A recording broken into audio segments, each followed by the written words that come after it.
in Vietnam. We're going to try and bring it to a head. At the Pentagon, Defense Secretary Laird waited for the president.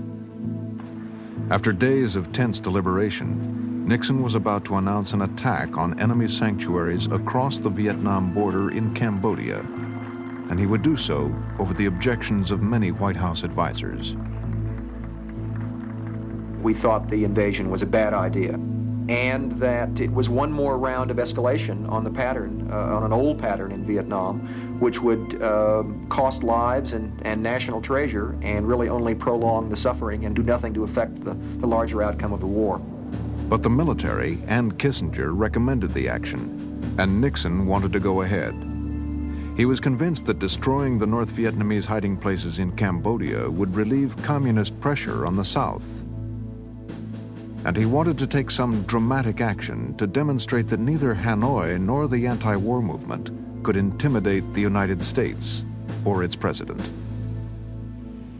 If, when the chips are down, the world's most powerful nation, the United States of America, acts like a pitiful, helpless giant, the forces of totalitarianism and anarchy will threaten free nations and free institutions throughout the world.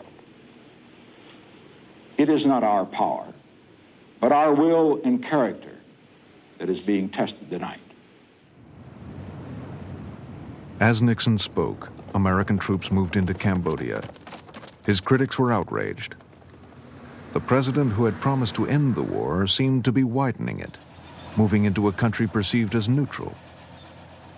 3 members of Kissinger's staff, including Roger Morris, resigned in protest. Nixon was unmoved.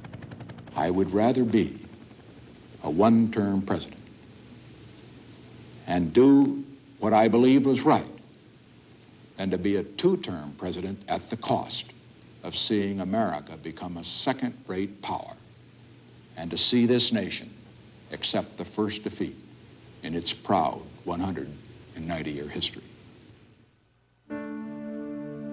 Early the next morning, Nixon went to the Pentagon for a first-hand briefing. The military was reporting success. Nixon was encouraged and praised American soldiers fighting in the jungles of Southeast Asia.